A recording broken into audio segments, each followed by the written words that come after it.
Quero saudar os amados irmãos com a graça e a paz do Senhor Jesus, queridos. Amém? Como é bom, estarmos mais uma vez na casa do nosso Deus para juntos estudarmos um pouco mais acerca da Tua Palavra. E eu não sei quantos estavam aqui na semana passada, nós falamos um pouquinho sobre a unidade em Cristo, vimos ali os benefícios, de estarmos unidos em Cristo. Vimos aqui que a nossa unidade em Cristo nos faz sermos mais fortes. A nossa unidade em Cristo gera para nós proteção. Quando estamos reunidos com o corpo de Cristo, com a igreja do Senhor, em comunhão com os nossos irmãos, vimos também que a nossa unidade em Cristo gera virtude. Nós usamos como base, foi o livro de Mateus. E aí nós falamos sobre a empatia, se colocar no lugar da outra pessoa, se humilhar ou valorizar mais e melhor a outra pessoa. E aí nós vimos o lado bom da unidade em Cristo. Aí, como eu havia falado com vocês, hoje nós vamos falar um pouquinho sobre o contrário, quando a gente está fora dessa comunhão, quando nós estamos fora da comunhão, primeiramente com Deus, fora da comunhão com a igreja. O que é que isso acarreta para nós? Quais as consequências disso tudo? Mas, nós vamos falar um pouquinho sobre, mas o tema mesmo que eu quero pensar com vocês é ainda há esperança. E aí eu peço que, por favor, você abra a sua Bíblia lá em Ezequiel, capítulo 37, versículos de 1 a 7.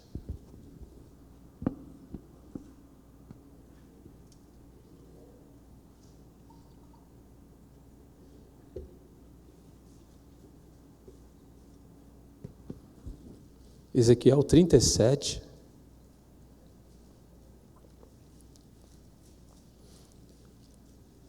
versículos de 1 a 7, aí você deixa a sua Bíblia aberta, que depois nós vamos falar sobre outros versículos também. A visão de um vale de ossos secos. Diz assim o texto: veio sobre mim a mão do Senhor, Ele me levou pelo Espírito do Senhor e me deixou no meio de um vale que estava cheio de ossos, e me fez andar ao redor deles. Eram muito numerosos na superfície do vale, e estavam sequíssimos. Então me perguntou: filho do homem, acaso poderão reviver estes ossos? Respondi: Senhor Deus, tu o sabes. Disse-me ele: profetiza a estes ossos, e dize-lhes: ossos secos, ouvi a palavra do Senhor. Assim diz o Senhor Deus a estes ossos: eis que farei entrar o Espírito em vós e vivereis. Porei tendões sobre vós, farei crescer carne sobre vós estenderei pele, e porei em vós o Espírito, e vivereis. E sabereis que eu sou o Senhor. Então profetizei segundo me fora ordenado. Enquanto eu profetizava, houve um ruído, um barulho de ossos que batiam contra ossos e se ajuntavam, cada osso ao seu osso. Amém, queridos? Como eu falei com vocês, o oposto do que nós vimos na semana passada em relação à unidade em Cristo, esse vale de ossos secos aqui, na verdade, ele nada mais é do que um resumo daquelas pessoas que em determinado tempo deixaram de caminhar com Deus.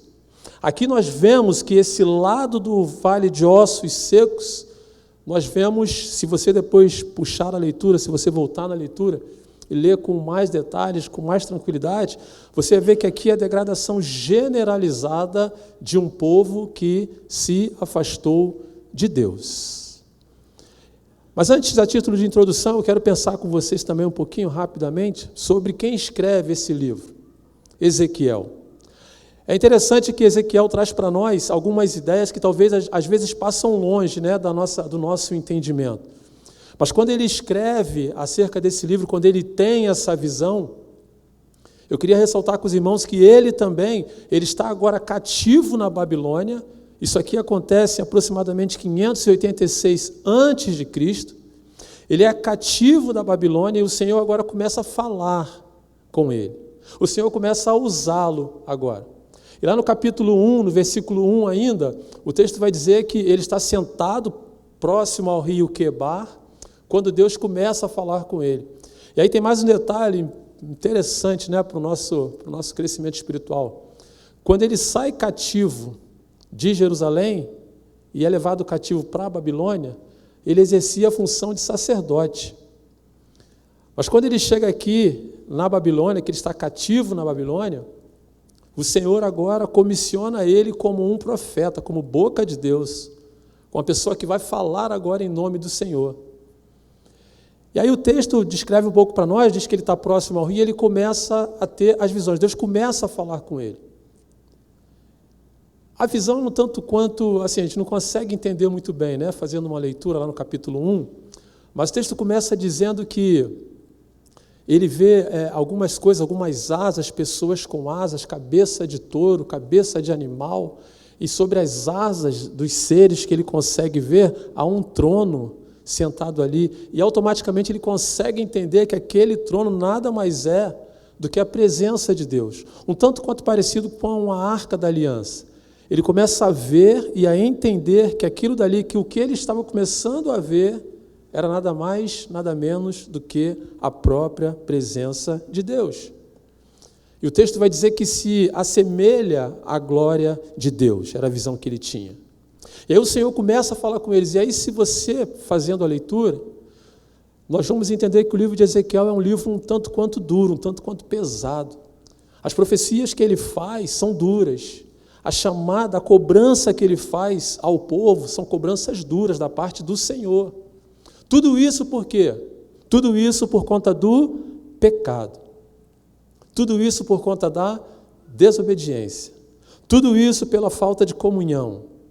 Tudo isso pela falta de vida com Deus.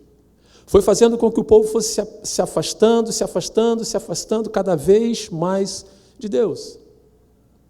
Mas nesse capítulo em que nós lemos, ele tem também riqueza de detalhes.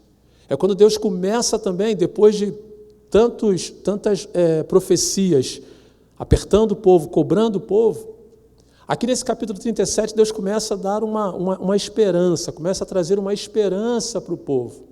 Ou seja, mais uma chance de renovo, mais uma oportunidade de recomeço.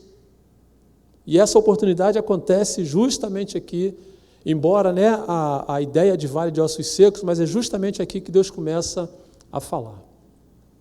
Não muito diferente, Jeremias também, quem gosta das leituras, né, de tanto Jeremias quanto Lamentações, ele fala também acerca desse cativeiro, acerca desse tempo que haveria de chegar.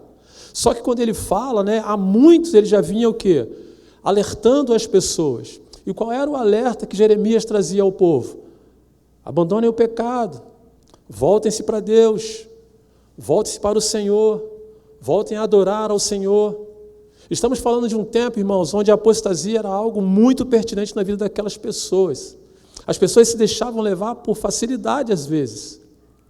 Os deuses daquele tempo eram muitos, e não eram poucas as pessoas que adoravam aqueles deuses. E de um lado, Deus observando tudo aquilo ali, falando a boca do profeta Jeremias, Jeremias falando ao povo e o povo desobedecendo. Advertências. E aos poucos o povo ia cedendo, abrindo espaço para a idolatria, para o pecado, e se afastando cada vez mais de Deus. Eu sei que quando nós falamos nesse tempo aqui, a gente fala assim, pastor, mas isso foi há muito tempo. Eu concordo com você que foi há muito tempo. Mas as lições desse tempo aqui são tão pertinentes quanto a este tempo, como fora no passado. Quando nós olhamos para a nossa vida, quando nós olhamos talvez para pessoas que nós conhecemos, ou às vezes nós mesmos nos colocamos também em determinadas situações delicadas diante do Senhor, onde nós começamos a abrir concessões, onde nós começamos a abrir espaços, onde nós começamos a negociar com o pecado, e tudo isso vai fazendo com que nós venhamos nos afastar cada vez mais e mais de Deus. E sabe o que é pior, queridos? Esse afastamento, ele às vezes acontece de forma gradativa, ele não acontece assim no atacado. Ele vem no varejo, vem aos poucos. É uma concessão que eu abro aqui, é um consentimento que eu vou aderir, acolá, é um comportamento que eu me deixo levar adiante.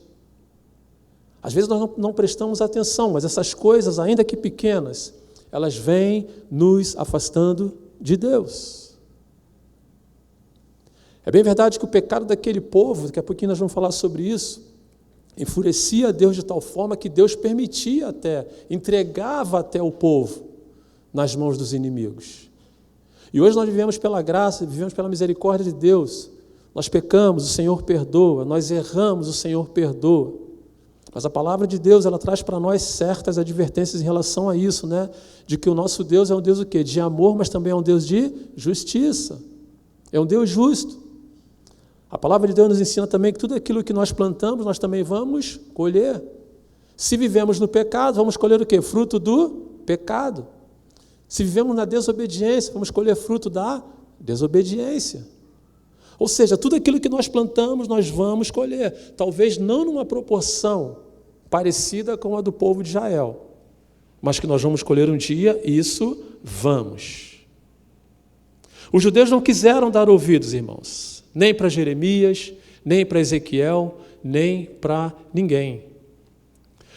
Segundo a Crônicas 36, versículo 15 e 17, vai descrever muito bem isso aqui, esse fato aqui do vale de ossos secos. O texto diz assim, versículo 15, o Senhor Deus de seus pais, começando de madrugada, falou-lhes por intermédio dos seus mensageiros, no caso os profetas, porque se compadecera do seu povo e da sua própria moradia. Ou seja, o Senhor tem piedade do povo e o Senhor dá uma nova chance ao povo. O Senhor olha com misericórdia para o povo. Mas na sequência do versículo 16 vai dizer assim, eles, porém, mesmo o Senhor estendendo a mão, sendo benevolente, sendo bondoso, o versículo 16 vai dizer assim, eles, porém, faziam o quê? Zombavam dos mensageiros de Deus, zombavam dos profetas de Deus, desprezavam as palavras de Deus e mofavam, na minha versão, que quer dizer chacota, faziam chacota dos profetas de Deus. Até que tudo isso subiu ao trono do Senhor de que forma? Como ira. O Senhor então se ira contra o povo. E o texto vai dizer, vai fechar assim, e não houve remédio algum. Ou seja, o povo zombaram, né? Dos mensageiros de Deus, dos profetas de Deus, desprezaram as profecias de Deus, escarneceram, fizeram chacota dos profetas e Deus ficou furioso. E aí no verso 17 vai dizer assim, por isso o Senhor fez subir contra ele o rei dos caldeus. Por isso, como quem diz assim, né? Só por isso, fez subir contra ele o Deus dos caldeus, o qual matou os seus jovens à espada, na casa do seu santuário, e não teve piedade nem dos jovens, nem das donzelas, nem dos velhos, nem dos mais avançados em idade. Algumas versões vai estar escrito assim, ó, decrépitos, que quer dizer, sabe o quê? Aquele idoso que não consegue literalmente fazer mais nada. Talvez aquele idoso que já esteja até acamado, não consiga nem mesmo se mexer. Sabe o que é que Deus fez? O texto diz para nós, a todos os deu nas suas mãos. Ou seja, Deus não poupou a ninguém, nem mesmo os velhos, tamanha fora a ira do Senhor. É esse o panorama que descreve aqui, que descrevemos aqui acerca do vale de ossos secos, irmãos. Era sobre essas pessoas que Deus vai se referir, vai usar como pano de fundo esse versículo, mas a base central aqui é o vale de ossos secos. O pecado que afasta o homem de Deus. Mas ainda assim a graça de Deus chega, mas o homem não consegue enxergar, não consegue entender. E sabe como é que nós vemos isso, irmãos? Como espelho da nossa vida. Como eu falei, a bondade de Deus, a misericórdia de Deus voltada para nós, ainda assim, a gente às vezes não atenta para isso. Vamos levando às vezes a vida espiritual assim de maneira descuidada. Nós vamos deixando assim as coisas acontecerem, como eu falei, de forma gradativa, sem avaliar muitas questões do nosso coração, nosso compromisso com Deus, sem sondar a nossa própria alma, o nosso próprio interior. não há mais confissão de pecados, não há mais nem mesmo reconhecimento de pecados, não há quebrantamento, a pessoa não se quebranta mais, não há mais presença de Deus. Ou seja, a vida cristã, ela passa a ser uma vida que é superficial. E o que é mais preocupante, irmãos, às vezes tem pessoas que isso já nem mesmo preocupa mais a pessoa. O coração acho que está tão endurecido às vezes que isso passa a ser meio que indiferente para algumas pessoas. E era exatamente isso que acontecia. Elas agora praticam, a sua espiritualidade de forma ritualista. O que é isso? Eu vou à igreja porque eu preciso ir. Eu vou à igreja porque o pastor precisa me ver. Eu vou nessa reunião porque o líder precisa me ver. Eu vou por causa disso, eu vou por causa daquilo, ou por causa daquilo. Ou seja, passa a ser um ritual. Um ritual, podemos até abreviar aqui como ritual que é mecânico, eu preciso ir. Mas Deus não se preocupa com isso, Deus se preocupa o quê? Com a inteireza de coração. E quando nós olhamos para esse aspecto, irmãos, que tanto nos permeia e às vezes está tão perto de nós, isso traz para nós também uma certa preocupação. Isso traz para nós o entendimento de que nós também estamos o quê? Com problemas, irmãos. Estamos com problemas. A igreja está com problemas. E a igreja que eu falo não é a Central de Campo Grande, não. A igreja que eu falo é a igreja do Senhor. Porque quando nós olhamos nos arredores aí, o que a gente mais, às vezes, consegue ver é esse tipo de comportamento. De pessoas que estão literalmente ou praticamente neste vale de ossos secos. Mas como eu falei, o título que nós vamos pensar rapidamente com vocês é que, ainda que tudo isso aconteça, ainda há esperança. Mas é preciso nós fazermos algumas coisas. Eu separei dois pontos para nós pensarmos nesta noite aqui. A primeira delas é preciso ver o vale. Ainda há esperança, mas é preciso ver o vale. Volte comigo, por favor, no versículo 1 e 2 de Ezequiel 37.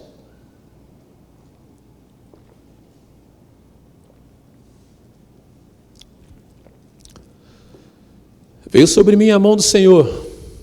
Ele me levou pelo Espírito do Senhor e me deixou no meio de um vale que estava cheio de ossos. E me fez andar ao redor deles. Eram muito numerosos na superfície do vale e estavam sequíssimos. Vejam vocês, queridos, que a visão que ele tem é o Senhor quem o leva até o vale. Ele não vai para esse vale sozinho. Ele não chega lá sozinho, ele não vai caminhando com seus próprios pés. É Deus quem o pega, na sua visão, é Deus quem o pega e o coloca nesta situação. É Deus quem coloca ele neste lugar. Lugar esse que pelo texto, a descrição do texto, vai dizer para nós que estava tomado de caveiras, como se fosse um cemitério. Mas não era bem um cemitério, porque esses ossos estavam o quê? Expostos. Talvez amontoados. O ambiente era o ambiente mais hostil que ele poderia estar, e Deus coloca justamente ele ali. E é Deus quem o coloca ali, irmãos, é Deus quem o leva até aquele lugar.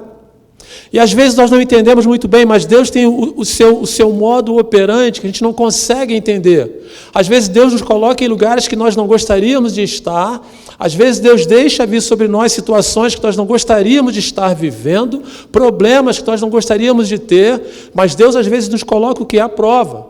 Talvez para nos mostrar alguma coisa, ou para nos ensinar alguma coisa, mas é Deus quem às vezes nos leva, como levou Ezequiel. Deus nos coloca, irmãos, em certo contexto da vida, em situações que nós não entendemos muito bem. Mas tudo que Deus faz é perfeito. Às vezes nós não podemos entender, mas tudo que Deus faz também é bom. Tem sempre uma lição que Deus quer nos ensinar. E às vezes existem situações que Deus nos coloca, porque somente nestas situações é que nós conseguimos enxergar algumas coisas. Sempre nessa situação. Querem ver? Uma das mais comuns é quando a enfermidade chega no lar. Quando o problema de saúde chega na casa. Às vezes nós não conseguimos entender, às vezes nós não buscamos tanto a Deus assim, Mas há uma grande verdade que quando esses problemas de natureza humana, relacionados à saúde nossa ou dos nossos filhos, sobrevêm aos nossos lares, a primeira coisa que nós fazemos é o quê, irmãos? Nos apegar ao Senhor. E a pergunta que fica, por que nós nos apegamos ao Senhor quando as coisas estão bem, quando a saúde está boa, a despensa está tranquila, as finanças também? Por que não temos tanto apreço quando as coisas estão dessa forma? E somente quando os problemas sobrevêm, quando as coisas acontecem. Por isso que tudo que Deus faz é perfeito, porque talvez desta forma Deus nos faz enxergar coisas, ou nos coloca numa posição de enxergarmos coisas que nós não conseguimos enxergar. E às vezes existem vales que são necessários para nós passarmos. Podem não ser agradáveis, podem não ser cheirosos, podem não ser bem vistos, mas são necessários nós passarmos. Mas eu quero ressaltar uma coisa aqui, ainda nessa linha de raciocínio, irmãos. Como eu falei, Deus é amor, mas Deus também é justiça. E a palavra de Deus está repleta de ensinamentos, testemunhos e vidas que se sacrificaram em um momento, passaram por coisas em determinados momentos, para que talvez nós não precisássemos passar. Mas às vezes nós nos comportamos de forma parecida com o povo de Israel. Não damos crédito à palavra de Deus, nos deixamos levar pelos nossos próprios passos, pelos nossos próprios entendimentos, e às vezes nos deparamos em problemas que nós poderíamos ter poupado, poderíamos ter sido poupados dele. E nós não entendemos. O texto não vai dizer, irmãos, mas em 930 a.C., depois que o rei Salomão morre, o Israel de Deus, o povo de Deus, agora é o quê? Dividido. Reino do norte e reino do sul. 2 reinos, reino dividido, povo de Deus dividido. 10 tribos de um lado no norte, 2 tribos no sul. E aí, queridos, o que eu quero ressaltar aqui? É que nesse período aqui, o reino do norte já havia sido também tomado em 722 a.C. pelos assírios. Ou seja, o povo aqui agora, junto a Ezequiel, já havia ouvido falar, talvez não vivido aquilo, mas ouviram falar o que já havia acontecido. E havia acontecido também por causa da mesma coisa. Abandono da fé, negligenciando a Deus, o templo, a adoração a Deus, a apostasia, a diáspora, o povo fugindo, se separando cada vez mais. Eles já haviam sentido o peso da mão dos assírios em 722. A ideia aqui é que agora o reino do sul talvez não precisasse viver ou passar por estas coisas. Agora aqui, em 586, nesse período de Ezequiel, talvez eles não precisassem passar por isso. Por quê? Porque já tinham tido lições. Espera aí, vamos parar e pensar aqui. Se o reino do norte desobedeceram ao Senhor, transgrediram as leis do Senhor, fizeram o que era mal aos olhos do Senhor, por que é que nós vamos fazer isso agora? E o povo fica, irmãos, literalmente o quê? Cego, surdo. Não dá ouvido à voz de Deus. Não dá ouvido aos profetas de Deus. E é por isso que Jeremias ele é contundente, ele é mais taxativo. Mas o povo não dá o quê? Não dá ouvidos.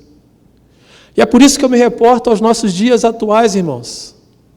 O quanto que tem sido pregado acerca da vida com Deus, da vida com a igreja, da comunhão com Deus, da importância de um momento como esse aqui, da importância de você dedicar o seu tempo para Deus, de estar em comunhão, você e Ele, você com a igreja dele. Para quê? Porque a história mostra para nós que quando nós começamos a deixar essas coisas de lado, nós nos afastamos de Deus. E quando nos afastamos de Deus, nós nos afastamos do quê? Da graça de Deus, da proteção de Deus, do amor de Deus, do cuidado de Deus. Somos nós que nos afastamos e não Deus que se afasta de nós. Daí a importância, mesmo nos dias de hoje, nós estamos o quê? Em sintonia com Deus. Por quê? Vimos isso acontecer, irmãos. Quantas não são as pessoas que você conhece e eu também, que conheceram a Deus, que caminharam com Deus, que converteram seus corações a Deus e que hoje estão o quê? Afastadas de Deus, longe de Deus, longe da comunhão com Deus, longe da comunhão com a igreja. Por certo, você conhece alguém. E se eu fosse lhe perguntar, meu irmão, você tem vida com essa pessoa, você lembra como tudo isso começou? E aí você vai dizer para mim assim, pastor, mas começou de forma devagar. Como assim, pastor? Começou perdendo prazer pela igreja. Não vou à igreja, não. Não vou ao culto, não. Não vou à escola bíblica, não. Não vou no Homem de Coragem, não vou na Débora, não vou nisso, não vou naquilo, não vou. A pessoa começa a se afastar de Deus. A pessoa começa a se distanciar de Deus. Mas o que nós temos de lições de pessoas que fizeram isso e se deram muito mal em suas vidas, irmãos, estão aí, aos nossos olhos. Então a ideia aqui era de que o Reino do Sul não precisasse passar por isso, porque os exemplos já haviam sido vividos. Não tinha necessidade disso, irmãos. Mas ainda assim, eles passaram por isso. Lá no versículo 11 do capítulo 37 diz assim, então me disse, filho do homem, esses ossos são toda a casa de Israel. Aqui, Ezequiel, a visão que ele está tendo é o seguinte, tanto reino do norte quanto reino do sul. Todos esses ossos são a casa de Israel. Todos eles, sem exceção. A visão que ele tem agora é de uma visão unificada. Praticamente todo o povo de Deus.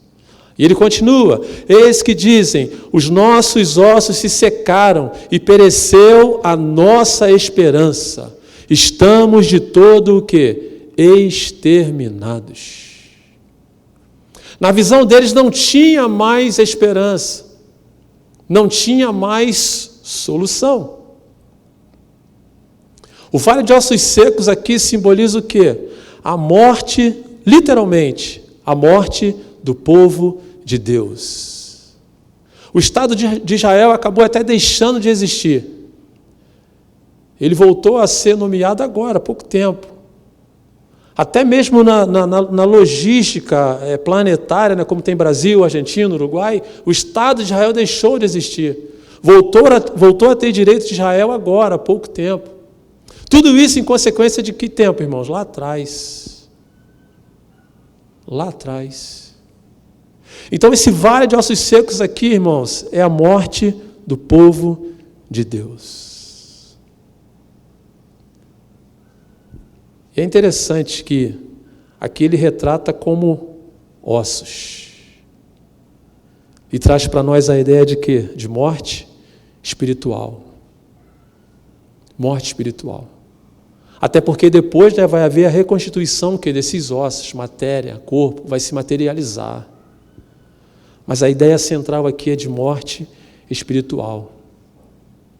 E a morte espiritual aqui é tanta que no versículo 11 aqui vai dizer que os nossos ossos fizeram o quê? Se secaram. Se secaram. Algumas versões vão dizer que os ossos estavam o quê? Sequíssimos. Além da normalidade.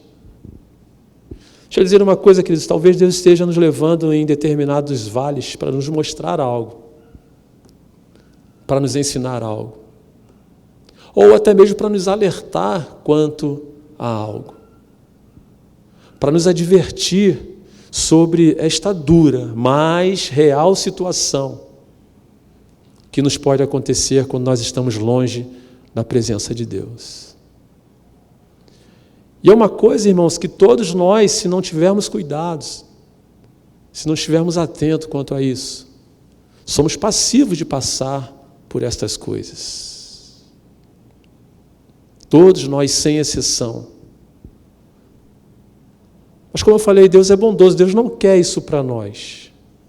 O olhar de graça e compaixão de Deus continua voltados para nós, para todos nós também, sem exceção. O que é que Deus quer? Nos libertar dos nossos delitos, dos nossos pecados, nos libertar dos ossos secos, dar vida nova, revigorar a nossa vida. A nossa vida aqui é espiritual, é essa a ideia. É o que o Senhor quer para nós. Eu sei que existem pessoas que às vezes, na sua visão humana, ela acha que para ela não tem mais jeito. Pastor, eu me afastei tanto, eu estou tão longe de Deus que para mim não tem mais jeito. E às vezes nós conversamos com pessoas que falam dessa forma, né? Pastor, para mim, minha vida não tem mais jeito, para mim não tem mais jeito. Tem. O Vale de Ossos Secos está aqui. Pessoas que outrora militaram com a gente, trabalharam com a gente, labutaram com a gente, comungaram com a gente. Hoje estão fora, estão separadas do corpo de Cristo. E dizem para nós, pastor, mas para mim não tem mais jeito. Tem. O Vale de Ossos Secos está aqui para mostrar para nós que é. Talvez tenhamos pessoas que estejam vivendo isso, passando por isso, longe do Senhor. Seu coração somente emprestado para Satanás. Mas o Senhor vai mostrar para nós que sim, tem jeito sim. Tudo isso por quê? Porque a última palavra vem de Deus. Então, meu irmão, minha irmã, talvez se você hoje, no dia de hoje, se você está passando pelo vale, é porque Deus, de repente, quer te mostrar algo acerca da sua vida espiritual. Talvez seja algo que você precisa melhorar. Talvez seja algo que você precise trabalhar. Talvez seja algo que Deus esteja querendo te mostrar e você ainda não entendeu. Mas talvez você esteja passando ainda nesse processo porque Deus quer lhe falar alguma coisa. Deus quer lhe dar vida. Deus quer lhe restaurar. Deus quer lhe reconstruir. E talvez seja necessário você estar hoje no vale onde você está, para que Deus possa lhe mostrar algo, para que Deus possa também lhe ensinar algo. A segunda lição, irmãos, ainda há esperança, mas a segunda lição que eu quero pensar com vocês aqui, nós precisamos também crer no sobrenatural de Deus. E aí eu convido vocês a ir comigo lá no versículo 3 agora.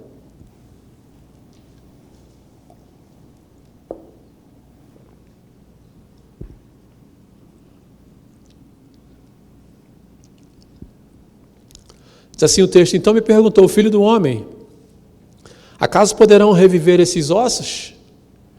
É a pergunta que Deus faz para Ezequiel. Acaso poderão? Respondi, Senhor Deus, Tu o sabes. É a pergunta que fica para você também, se o Senhor lhe perguntasse, o que você responderia se Deus chegasse para você hoje, na situação que você está passando, o momento que você está vivendo, e Deus lhe perguntasse, acaso poderão reviver estes ossos? Qual seria a sua resposta? Ou quais seriam as nossas respostas? Humanamente falando, a gente não vê a solução às vezes. Humanamente falando.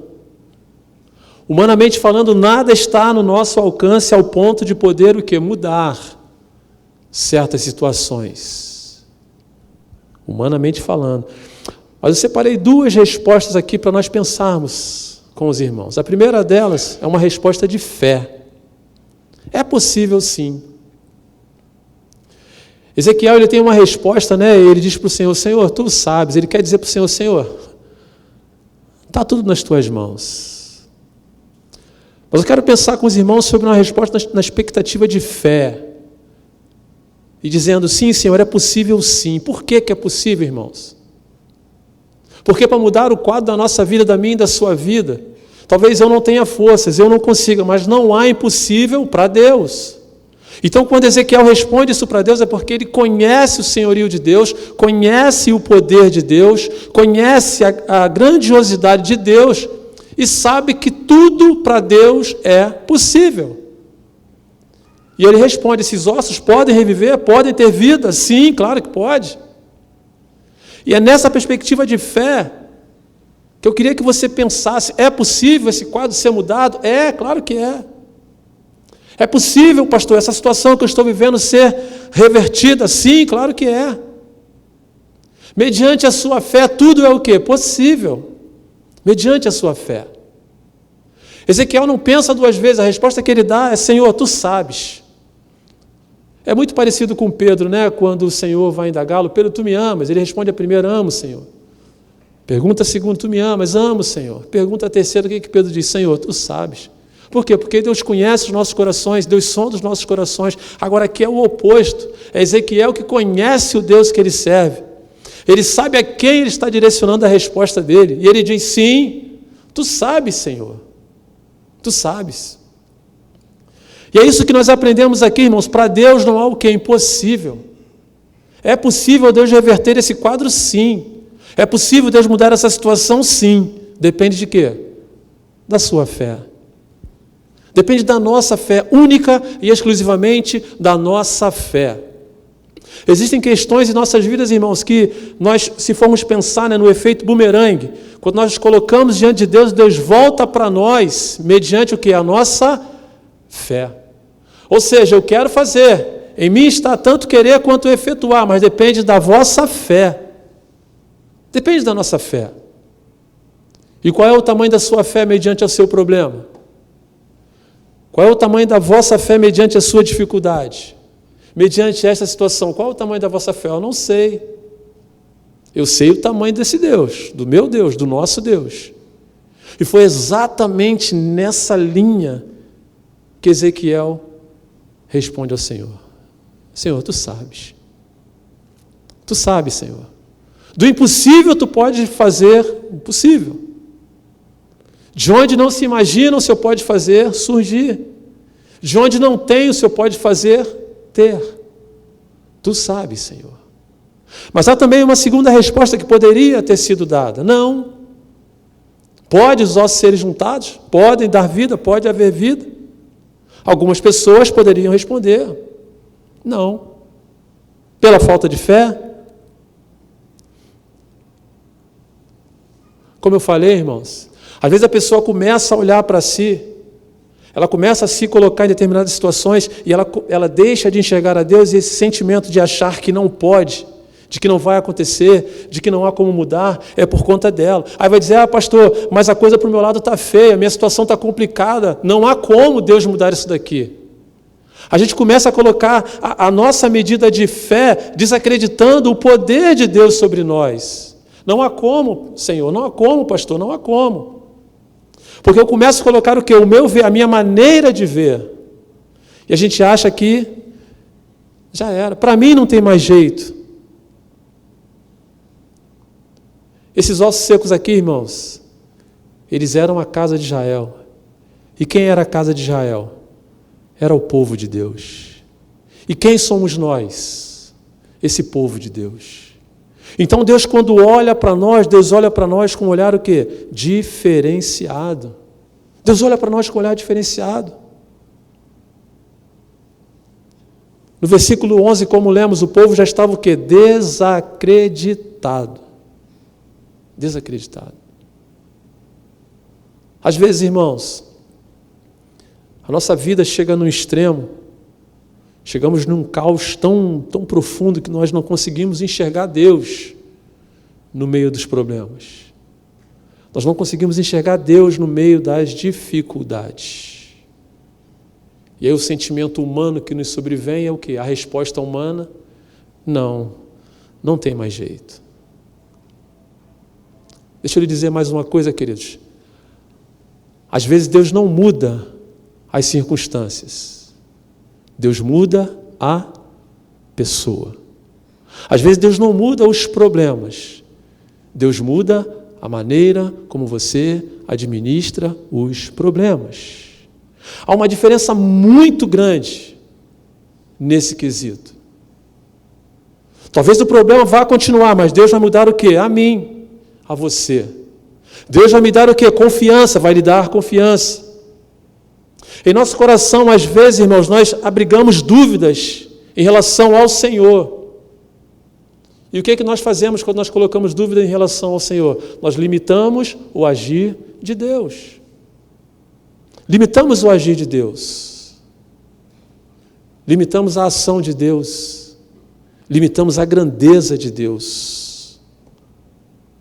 Ainda há esperança, irmãos.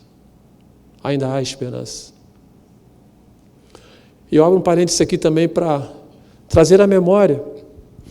As pessoas, como eu disse, já caminharam conosco. E como é triste hoje vermos essas pessoas entregues aos pecados, praticamente lançadas num vale de ossos secos e dizendo para nós, às vezes, quando conversamos ou quando visitamos, que diz para nós, pastor, para mim não tem mais jeito, para mim não há mais solução. Quantos talentos, irmãos, dons aptidões de pessoas que trabalhavam na obra do Senhor, que cuidavam da música, da criança, dos jovens, dos adolescentes, dos adultos, que lecionavam e hoje estão fora dos caminhos do Senhor. E quando você conversa, ela fala assim: mas pastor, eu estou tão dentro do pecado que para mim não tem mais jeito. Tem. Eu não consigo mais, pastor. Consegue. Vidas que outrora eram dedicadas ao Senhor. Vidas que outrora se prestavam ao trabalho na igreja, na casa do Senhor. E agora, com tristeza e pesar, essas pessoas estão longe e limitando o agir de Deus. Mas há também aqueles que estão na casa de Deus, na igreja do Senhor, e que também ficam se resguardando, se poupando, não se dando aquilo que pode para o Senhor, não se dedicando ou não se doando da maneira como pode ao Senhor, limitando também: pastor, eu não posso, eu não sei, eu não consigo, eu não vou. Não deixando esse Deus Todo-Poderoso agir na vida dela e se deixá-la ser usada por completo na obra do Senhor. Essa palavra é tanto para os que estão fora, mas também para os que estão dentro da casa do Senhor. Limitando o agir de Deus. E a gente adianta um pouquinho. A gente vai lá no versículo 12, 13 e 14. Veja o que Deus propõe a Ezequiel. Vá comigo, por favor, no texto.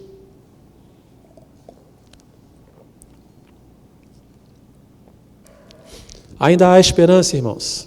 Versículo 12 vai dizer assim: portanto, profetiza e diz-lhe: assim diz o Senhor Deus, eis que abrirei a vossa sepultura, e vos farei sair dela, ó povo meu, e vos trarei a terra de Israel. O Senhor já volta os seus olhos para o povo e chama o povo de seu. É isso que Deus faz conosco, irmãos. Deus olha para nós e diz: olha para mim, meu povo. Volte-se para mim, meu povo. A ideia aqui agora é do Senhor querer tirar o povo desse vale, dar vida a esses ossos para que ele saia desse vale.